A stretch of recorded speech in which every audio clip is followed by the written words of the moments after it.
नमस्कार दोस्तों, मैं शमैता ध्रुववाणी शुभवाणी इस सेगमेंट को लेके हाजिर हुई हूँ। आज रविवार है, शनिवार को लेके आना था, लेकिन कुछ कारणवश मैं लेके नहीं आ पाई। लेकिन आज दोल है, कल होली है ना। लेकिन आज हमारे यहाँ बोले तो मैं पश्चिम बंगो इस राज्य से हूँ, तो यहाँ पर आज मनाया जाता है उत्सव। आज श्री कृष्ण और राधा रानी की बहुत अच्छे से सुंदर से कलरफुल एक इवेंट होती है। तो आप लोग कल मनाओगे, लेकिन आज दोल के उपलक्ष्य में हर किसी को मैं अपना शुभकामनाएं देती हूँ। और उसके साथ ही साथ चलिए आज हम ईशोपनिषद, जो पिछले 13 हफ्तों से हम लोग पढ़ रहे हैं, एक एक श्लोक करके, एक एक मंत्र को हम जैसे जानने की कोशिश कर रहे हैं, आज उसके चतुर्दश बोले तो 14th मंत्र लेके हम आज हाजिर हुए हैं। ईशोपनिषद, इस उपनिषद को हम पढ़ रहे हैं। उपनिषद अखंड संस्करण इस किताब से, जिसको प्रकाशित किए हैं, पब्लिश किए हैं हरप प्रकाशनी। और इस किताब की अनुवाद और संपादना किए हैं अतुल चंद्र सेन, सीतानाथ दत्तभूषण और महेश चंद्र घोष महाशय। तो चलिए शुरू करते हैं शांति पाठ से। ओम पूर्णमदः पूर्णमिदं पूर्णात् पूर्णमुदच्यते पूर्णस्य पूर्णमादाय पूर्णमेवावशिष्यते। ओम शांति शांति शांति। पूर्ण ब्रह्म, परम ब्रह्म, जो इस जगत और जगत के अतीत हैं, जिनके संपूर्णता किसी भी सृष्टि या किसी भी जन्म से बाधित या परिवर्तित नहीं होती हैं या होता है, वही पूर्ण ब्रह्म से हमारी प्रार्थना है कि वो हमें शांति में स्थापन करे, हमें उनके साथ जो अटूट बंधन है उसकी उपलब्धि हो। चलिए शुरू करते हैं। ईशावास्यमिदं सर्वं यत्किंच जगत्यां जगत् तेन तक्तेन भुञ्जिता मा गृधः कश्चिद्विद्धनम् कुर्वन्नेवेह कर्माणि जिजीविषेत सतं समाः एवं तैर्नान्यथेतोऽस्ति न कर्म लिप्यते नरे। असुर्जा नाम ते लोका अन्धेन तमसावृताः तांस्ते प्रत्याभिगच्छन्ति जे के चात्तहनो जनाः। अनेजदेकं मनसो जबीयो नैनद्देवाप्नुवन् पूर्वमर्षत् तद्धावत् अन्यान् तेति तिष्ठत् तस्मिन्नपो मातरिष्या दधाति तदेजति तन्नैजति तद्दूरे तदन्तिके तदन्तरस्य सर्वस्य तदु सर्वस्यास्य बाध्यतः। जस्तु सर्वाणि भूतानि आत्मन्येव अनुपश्यति सर्वभूतेषु चात्मानं तत न विजुगुप्सते। यस्मिन् सर्वाणि भूतानि आत्मैवाभूद्विजानतः तत्र को मोहः कः शोकः एकत्वमनुपश्यतः। सपर्जगात् शुक्रमकायमव्रणमस्नावीरं शुद्धमपापविद्धं कविर्मनीषी परिभुः स्वयंभूर्जाथा तत्थतो अर्थान् वदध्यात् शाश्वतिभ्यः समाभ्यः। अन्धं तमः प्रविशन्ति ये अविद्यामुपासते तत भूयैव ते तमो जौ विद्यायां रताः। अन्यदेवाहुर्विद्याया अन्नदाहुरविद्यया इति शुश्रूं धीराणां येनस्तदि चचक्षिरे।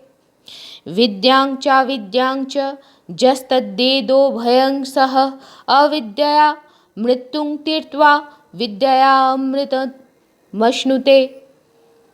अन्धतमः प्रविशन्ति ये असम्भूतिमुपासते तत भूयो इव ते तम जौ सम्भूत्यां रताः।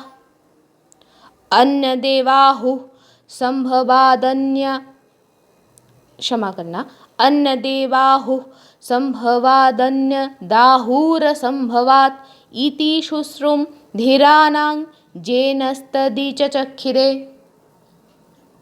ये जो तेरा मंत्र है, इस मंत्र में धीरे धीरे हम लोगों के पास हमारे जो बाह्यिक जो जगत है, इस जगत में जो हम लोग जीते हैं, यहाँ से हम लोग को धीरे धीरे परम ब्रह्म और उनकी उपासना का सही मार्ग को दर्शाया गया है। पहले 2 श्लोकों में कहा गया है कि पूर्ण ये जगत है, हर किसी चीज़ में उनका ही प्रकाश है, उनका ही अवस्थान है, और इस सच्चाई को मान के त्याग के माध्यम से ही हमें भोग करना है। और पराय धन पे, पराय संपत्ति पे, वो चाहे मानसिक हो, आध्यात्मिक हो, भौतिक हो, किसी भी प्रकार संपत्ति से लोभ नहीं करना है, कर्तव्य बोध में कर्म करना है। और ऐसे अगर 100 साल तक भी हम लोग अगर कर्तव्य करें, कर्म करें, तो हम कर्म बंधन से मुक्त रहेंगे, और इसके अलावा और कोई उपाय नहीं है। जो परम ब्रह्म के स्वरूप को इस जीव देह में, वो चाहे जिसके जो भी जन्म हो, जिस रूप में भी हो, उसमें अगर वो उपलब्धि ना कर पाए, 3 श्लोक में कहा जा रहा है, तो तब वो जीवात्मा को इस जन्म के आखिर में उसके अधोगति होती है। मतलब परम ब्रह्म से मिलने की जो यात्रा है वो थोड़ा सा दीर्घायित होता है।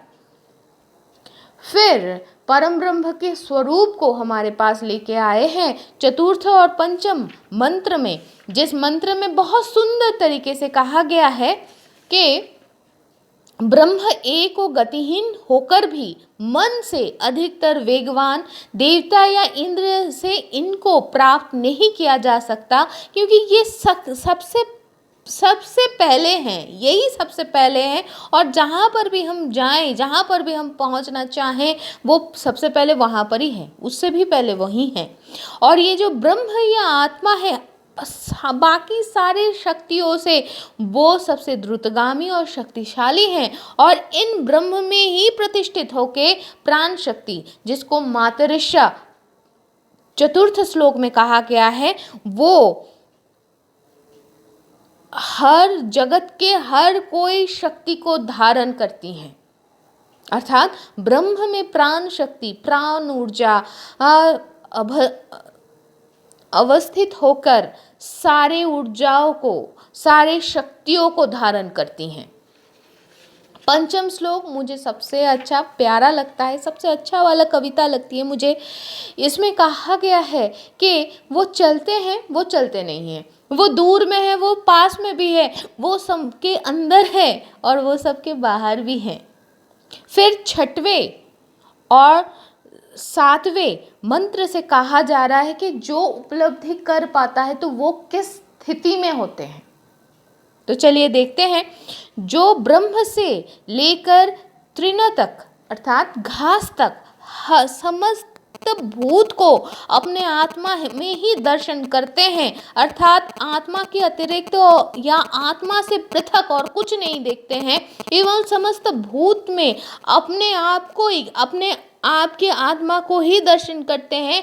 इस प्रकार दर्शन के बाद वो ना किसी को घृणा करते हैं या किसी से कुछ छुपाने की भी कोशिश करते हैं। तो जो इस प्रकार जाने हैं, जो जान चुके हैं, वो ज्ञानी सर्वत्र एक ही आत्मा को दर्शन करते हैं, तो उसका शोक या मोह कहाँ से होगा? हो नहीं सकता शोक या मोह। इसके बाद अष्टम जो मंत्र है, सबसे अच्छा वाला मुझे लगता है कि आशीर्वाणी है। वो आशीर्वाद है कि वे सर्वत्र गए हैं, वो ज्योतिर्मय है, अशरीरी, क्षत रहित, स्नायुहीन, शुद्ध और अपापविद्ध है। मतलब उनके समग्र रूप को परिभाषित किया गया है। वे सर्वदर्शी, सर्वज्ञ, सर्वपरि, विद्यमान एवं स्वयंभू है। वे नित्यकाल से ही हर किसी को कर्मफल और साधना अनुसार जो विधान है, जो सबसे अच्छा है, वो उनके लिए करते हैं। इससे बड़ी आश्वासवाणी और क्या हो सकती है कि वो हमारे साथ है। वो चाहे हम मित्रता करें भगवान से, वो चाहे हम शत्रुता करें, जिस रूप में भी करो, वो है हमारे साथ। मतलब श्री कृष्ण को राधा भी पा सकता है और श्री कृष्ण को शकुनी मामा भी पा सकते हैं। ये है। तो जिसके लिए वो श्री कृष्ण है वो श्री कृष्ण है। आज दोल है इसलिए शायद श्री कृष्ण की याद आ गई। जो माता रानी को पूजते हैं उनके लिए महामाया है, वो अखंड परम ब्रह्म है। जिनके लिए अल्लाह है वो अल्लाह है, जिनके लिए जीसस क्राइस्ट है, whatever the form you are adoring him or her or that entity, please be with it. So let's start. हम शुरू करते हैं। इसके बाद 9वें जो मंत्र है उसमें कहा गया है, अब 9वें मंत्र से धीरे धीरे हम लोगों को कहा जा रहा है कि भाई कैसे हमें कैसे साधना करनी है ताकि हम लोग परम ब्रह्म तक पहुंच पाए। चलिए देखते हैं। कहा जा रहा है कि जो लोग अविद्या अर्थात अग्निहोत्रादि कर्म की उपासना करते हैं वो लोग अदर्शनात्मक अज्ञान के अंधकार में प्रवेश करते हैं, और जो लोग विद्या अर्थात देवताओं की उपासना में रत है वो लोग भी अधिकतर अंधकार में प्रवेश करते हैं। सो फ्रॉम दिस 9th मंत्र, ये जो 9वां मंत्र है, इससे conflict they have introduced a conflict. ये जो कॉन्फ्लिक्ट इंट्रोड्यूस कर रहे हैं इसका अर्थ ये है कि हम किसी भी चीज़ को देखते हैं, हर किसी चीज़ का न्यूनतम रूप से 2 पहलू तो ज़रूर होती है। तो हमारे लिए मतलब बहुत सीधा सीधा अगर बोले, काला है तो सफ़ेद भी है, शुभ है तो अशुभ भी है, लेकिन वो हमारे देखने की तरीके से, हमारे दृष्टिकोण हमारे दिमाग में, हमारे मन में ये छाया या छवि प्रतिबिंबित करते हैं कि हम किसी को अच्छा या बुरा सोचते हैं या हम किसी को 1 या 2 समझते हैं। तो चलिए देखते हैं फिर कहाँ अब 9वें श्लोक से मंत्र से क्या बोला जा रहा है। तो यहाँ पर कहा गया कि भाई तुम जैसे भी करो, सिर्फ कर्म कर रहे हो या सिर्फ देवता की पूजा कर रहे हो, दोनों में ही आप विपद है, आप विपदगामी हो गए।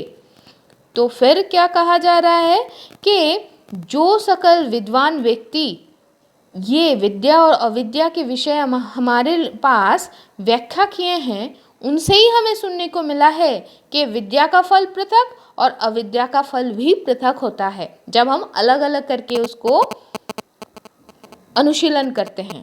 तो 11वें मंत्र में कहा जा रहा है कि जो देवता ज्ञान और अग्निहोत्रादि कर्म उभय को एक ही व्यक्ति के लिए एक ही साथ अनुशीलन करने के लिए उपयुक्त सोच के ही और कर्तव्य बोध से ही करते हैं, वो शास्त्रीय कर्म के द्वारा मृत्यु, यहाँ पर एक चीज़ गौर करना है कि मृत्यु जो है ये हमारे इस शरीर की मृत्यु के बारे में नहीं कहा जा रहा है। जितने सारे वेद है, वेदांत है, जो भी है, जहाँ पर भी है, जो भी धर्म ग्रंथ या जो भी ध्रुववाणी हम लोग पढ़ते हैं, कहीं पर हमारे इस नश्वर शरीर को अमरत्व नहीं दिया गया है।